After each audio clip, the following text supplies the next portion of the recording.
Bolo.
Yo money no nya jo mi no go akwe ni je nyuguaro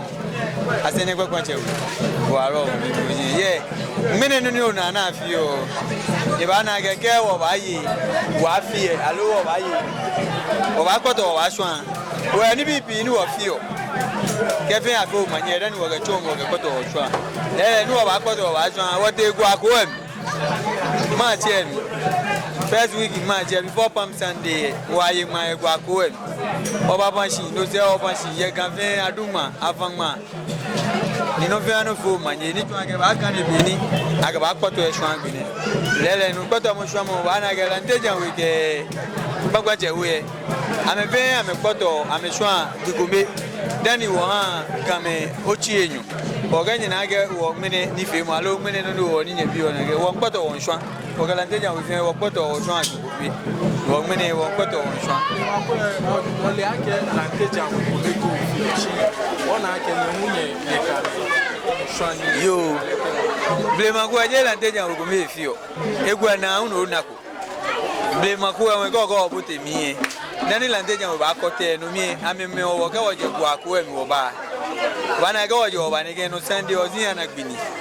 Ke wo je wo ba dani lante jan we kote. Wo no fi anu le ba fi o ka mi ni fi o. Wo blema ku we. Je ame pa me fi o ba na ke egwe go yin ba yo se wo ba na ga ke bona fi agbo na ke na ngmale lante jan we ke papache we. O mo ho. Na kan yibi na iyo le blema ku. Si bi ana ma me ni efetumu ni bi chake kenya no me bi vila gegwe ama me pena me yo chiko ba sene shia yin na fe me ko menyo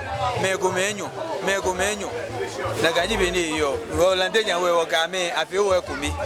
lante jan we ko che we afi wo ku mi no won wo ga me yo ni e ku mi e na gbe ni wo nga machine wo na machine ke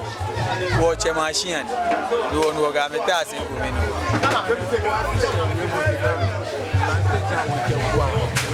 yo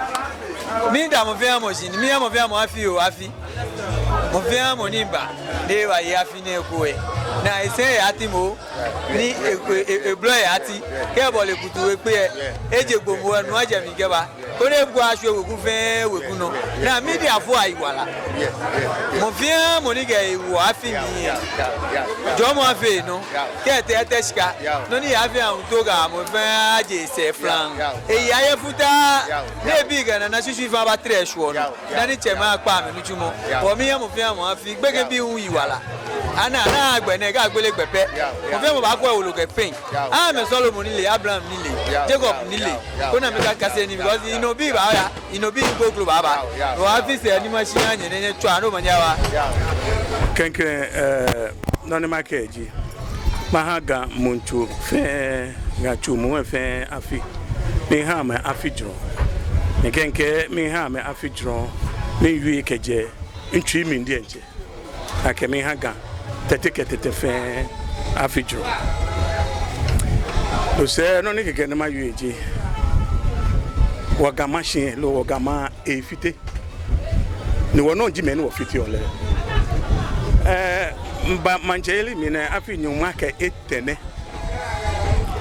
ne kenna kokura na no bi san ne bi fe bi ne kama yuye nsuma kama yuye le to njole sande e shehiko ne sande ma fangbe akashi wo ma beni me kuma hie kanu aka amentawo ni amesa ma me kuma wetu amefashi ni ameni fie mu ni hiwo amentawo ma ni dane wala ka wohi ake gaba fie kumi ba ke kutumpo anu ofio no ba ha gajo ta frache weku akafe asre alo akafe akuchie na akuchie na akafe chon gamashin moko ya moko shia ni ba chonle no ni le fe ye shia eja ke o ba le mo ne shole no mve no ni o mo sha na ake moko akwa moko no ye shia sanemi shino wako ofon yi ni wole anokwale no ni won fe kutumpo ni ko ateshe won laka wo ya kashi gaba ko ma no mo kenye na kai moko le untasha ni kem moko ke ehia ntomanso na mo ke da fe weku ni ke ehia ntomanso ni ke eteshi ni e ha mekume boni homo yo ame wo ne ha me sky wo keke akọwulu keke anma ya na ya fe ni ke na mo ke ehia ntomanso ya no afi ni ke ya ka ateni akọ prescription ha na he no ba he mo keke atuna ka meni da na me woni di na me mfe yala na me ba na mbagba mana na ka jibo na ke ne ke mini wolo na ngba kejo government side lo council say ake mini te acholete wabu crestelo coat of arms na monko tefie e ka keto ojo e ka yu anokwale no wo freedom and justice na ka jibo na ke na te fete ne moko ni po ye homo ni ba atashi ni ba ke wono no wo fe ye ohia ni ka fe ya ke abamo manche yo ka ba mo manche ne wo se ba sho no ni ke mo ka shi shia na eje ni ba fite wo kusunwe wo wona atomini shi be fe bi no ke dan ba hwe hie wo ba cha me gbe wo wa no wo ba ha me ni afile e ba ni na amofe mu nka ke Queen of England ni echo se Africa ne hi ha leke annus horribilis won no de aka we kpasi afile keje ni se jula han ka ba shimene ka je IGP hi na ka mone akashika ha le ne kwa na efio na ka no ehie mi efie no police ke wa akashi eye Manchester ni no amba discipline le no mi wa hie mo no amefeo wa waka mini shi waka da ba hwe shi be fembe no wa fa ne waka da ba hwe shi ha me ko ni ken na ka ba fa na me ya no ma ka ji be mi na ba mo ni ka je shi ane ne ha police ba dwa wo shi ane ni sentumi na dwa wo sentumi lele wa kan le kita e sentumi ne ha ba abiga mancheme fe ya ka shi ka ji aba fe muku na kan e ba ngo na lo manche onu pa ajimi ka je minye bu kura nye bu anse manche onu pa ajimi ga ache majedwe na ache akwashon no ka ka zeke sande ba ya akwashon ni asa photo na ka mancho no pa na me ko amehi amefo no ka wotechen ka wakashi gboyebu wo ma sante mancho ba nyo afele neke na sante ini lo sante onu pa atashi na makwebu sino afio me na ka femi wo se ba hyemuko no anya okwa me no okwa akashi amamebu wo wo de che no wo bu wo hi Papa we mbakwacha we je mbakwacha we mfagbe ni kwakwacha we bienje bere ma bon lu mo yele afi nyuma ka eten ne iye ni tuma eten da to na hwe komi inye me ka ncheme ameji me na me wa mi no wo twa kwakwacha we wo mashi no obon ko ba bie no wo fe bonoko wo wo bonoko ni ko bu shian shoka bi shian ba twa wo ba kpabo da to na no mo ni ji wo wuro mo akra ya court ye no aka mete medwe ya court ya ka atonu ko police no police enye wo se na kai wole boni Ghana police yo no amemi amehi ko ni he na meto amekowaya shimika ma akashi pakwacha wine edafe wo wo banina no ba hye wo ba ya no meni ke papa che amba abe fite ya mehia na mo te o hye ne ba wo moko hia manche na mo ke na kan hia na ha mo femu ke no ne yiyo moko ya moko no mi ka mi nche ba ka oba no ba kwa ise nko ba kwa ise to mo manche me ko metra hye nko ba kwa ise oba hegbe no to manche o ha mi oba hegbe no to mi aba akwa shonshi na akwa shon na shon ato akwa shon ba ke la ke ya feti abaka la ke e cheme ne ke ba lawyer serve down ne ba le na kan je wo yin na je no akwa shon e machine no bona amele ano kwale ke je awobo ye bie ne akebo ba ya ne ka akebo te ye wo de nche oba introduce bu mako enye te bie ne ya ne mako hale ha shika na hale wo na ka ke wo recognize le okay no mo nyi na ka ka fi o no meni fi akutumpo na ameli manche yele kusuni manche yele kusuni watu akusuni ya bia dasho ke ho moko bia ke te wo fi hotel lo ni naka meni nyona me twa me he nuko e send de jame na ben yantone ko e skafi o ni achobu na kan gbe keke kebo ho nyi no na me fi o he ni o no to no ko no ke pa me na abu no aka manche jo je na kan wo ya ale manche aye lineage dem go back ake a grandfather nyemi ba kwese no le hu e yakwaso ni mehule ake shi jena kan yale shi kutumpo fe mo yo amenyemi no won ka me papa che we amshin we lo kaji moko ka shi antwa ka mo akola ake ya no akpo shi an bi afai no ka me fe komi je keke mini aha keke me anjese anyes nyi nyi zafi kan mi mba bi enmene moko ye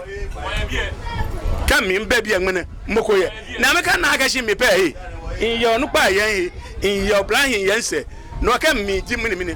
kan moko e wobo no kan mo je moko ni bo mo na wo mbo binu ji o mo no if edin mi nkwe ni no ni do mi eji akashi me komeni cho ame manche me na ame ka ame ntomanso amenye me wo hia mo ame na mba mafite papa che we e machine hu ta no banya bra o wie keje twi mi e yake e ye dole won ya fi ni ake police e baba nyi ma se ngba ke na kai sinonima keji to mo ni wie ka moko ye e haka tete fe afi ani ba ni na ni wasa abo bide watrash shimu waya wo hin ka chi wota ni anawo akake woye me ha mo fe mo twenjo boni wo afile eteni keje July last year ni e afiko waka aka mo kuno ho abanakan shimu fe mo ana twenjo koni wona abu mo no ke yo gaba hin wafana ni watu heni janodani ga ibahin yo ba fi o afi